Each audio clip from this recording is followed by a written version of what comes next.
स्वागत है प्यारे बच्चों। आज हम छापा इस कविता का भावार्थ देखेंगे। इस कविता के लेखक का नाम है ओम प्रकाश आदित्य। ओम प्रकाश आदित्य जी का जन्म 1937 गुरुग्राम हरियाणा में हुआ था और उनकी मृत्यु 2009 भोपाल मध्य प्रदेश में हुई। ओम प्रकाश आदित्य इन्होंने दिल्ली विश्वविद्यालय से स्नातकोत्तर की उपाधि हासिल की थी। इन्हें हिंदी की वाचिक परंपरा में हास्य व्यंग का शिखर पुरुष कहा जाता है। यह छंदशास्त्र के भी ज्ञाता थे। इसी कारण काव्य की गहनतम संवेदना का इनको विशेष अनुभव है। इनकी प्रमुख कृतियां हैं सितारों की पाठशाला, उल्लू का इंटरव्यू, इधर भी गधे उधर भी गधे, मॉडर्न शादी, गोरी बैठी छत पर आदि। प्रस्तुत कविता छापा एक हास्य व्यंग कविता है। इस कविता के माध्यम से कवि ओम प्रकाश जी ने सामान्य आदमी की आर्थिक स्थिति को समाज के सामने प्रस्तुत किया है। साथ ही कवि ने यह भी दर्शाया है कि किस प्रकार आयकर विभाग के कर्मचारी लोगों के घर पर छापा डालकर सब चीज़ों की छानबीन करते हैं। तो चलो बच्चों, कविता की शुरुआत करते हैं। मेरे घर छापा पड़ा, छोटा नहीं बहुत बड़ा। वे आए घर में घुसे और बोले सोना कहाँ है। मैंने कहा मेरी आँखों में है, कई रात से नहीं सोया हूँ। वे रोश में आकर बोले स्वर्ण दो स्वर्ण। मैंने जोश में आकर कहा सुवर्ण मैंने अपने काव्य में बिखेरे हैं, उन्हें कैसे दे दूँ। वे झुंझलाकर बोले तुम समझे नहीं, हमें तुम्हारा अनधिकृत रूप से अर्जित अर्थ चाहिए। मैं मुस्काकर बोला अर्थ मेरी नई कविताओं में है, तुम्हें मिल जाए तो ढूंढ लो। वे कड़क कर बोले चांदी कहाँ है। मैं भड़क कर बोला मेरे बालों में आ रही है धीरे धीरे।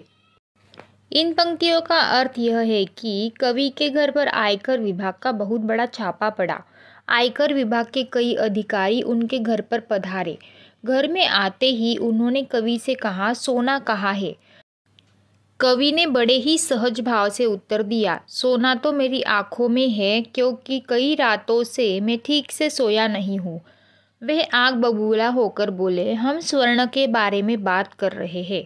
कवि ने भी जोश में आकर कहा स्वर्ण तो मैंने अपनी कविताओं में बिखेरा है, उस स्वर्ण को मैं नहीं दे सकता। फिर उन्होंने झुंझलाकर कहा तुम हमारी बात को ठीक से समझ ही नहीं पा रहे हो, हमें तुम्हारा अनधिकृत रूप से कमाया हुआ अर्थ चाहिए।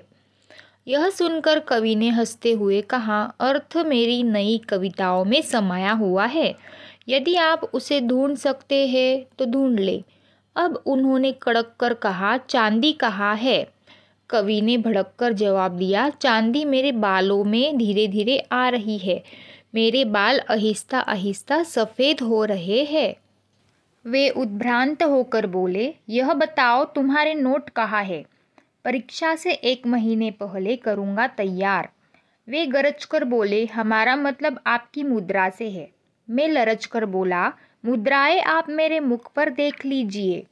वे खड़े होकर कुछ सोचने लगे, फिर शयन कक्ष में घुस गए और फटे हुए तकिए की रुई नोचने लगे। उन्होंने टूटी अलमारी को खोला, रसोई की खाली पीपियों को टटोला, बच्चों की गुल्लक तक देख डाली, पर सब में मिला एक ही तत्व खाली। कनस्तरों को मटकों को ढूंढा, सब में मिला शून्य ब्रह्मांड। देखकर मेरे घर में ऐसा अरण्यकांड, उनका खिला हुआ चेहरा मुरझा गया और उनके 20 सूची हृदय में रौद्र की जगह करुण रस समा गया। इन पंक्तियों का अर्थ यह है कि कवि के घर पर आए आयकर विभाग के अधिकारियों ने कवि से उद्भ्रांत होकर पूछा तुमने नोट कहाँ रखे हैं। कवि ने तपाक से उत्तर दिया मैं नोट परीक्षा के 1 महीने पहले तैयार करता हूँ। अब उन्हें गुस्सा आया, इसीलिए उन्होंने गरज कर कहा हम आपसे मुद्रा के बारे में पूछ रहे हैं, वह कहाँ है। कवि ने भी गरज कर कहा आप मुद्राओं को मेरे चेहरे पर देख सकते हो। इसके बाद उन्होंने खड़े होकर कुछ सोचा और फिर वे कवि के शयन कक्ष में घुस गए। वहाँ पर वे कवि के एक फटे हुए तकिए की रुई नोचकर देखने लगे, शायद उसमें रुपए हो। उन्होंने टूटी अलमारी को भी खोलकर देखा, रसोई घर में जो खाली पीपियाँ थी उन्हें भी टटोल कर देखा, कवि के बच्चों की गुल्लक को भी टटोला। इतना सब कुछ टटोलने के बाद भी उनके हाथ कुछ नहीं लगा।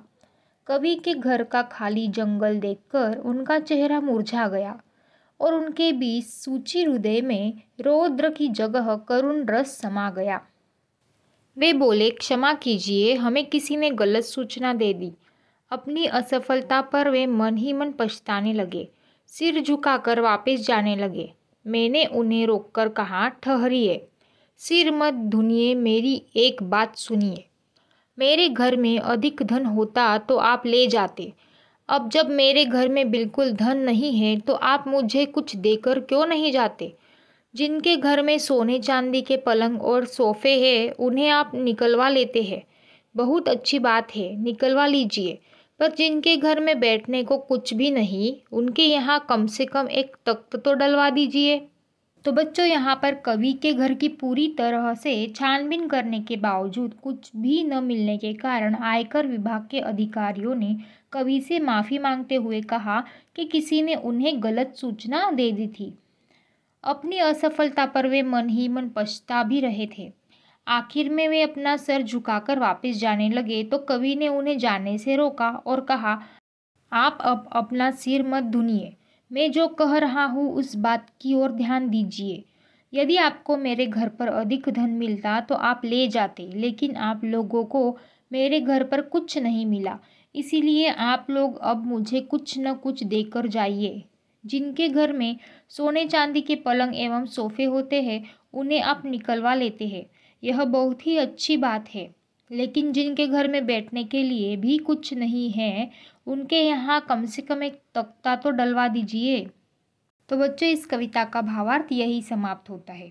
यह वीडियो देखने के लिए सभी का बहुत बहुत धन्यवाद। अगर यह वीडियो आपको हेल्पफुल लगी तो इस चैनल को ज़रूर सब्सक्राइब करें और साथ में जो बेल आइकॉन दिया है उसे प्रेस करना ना भूलें।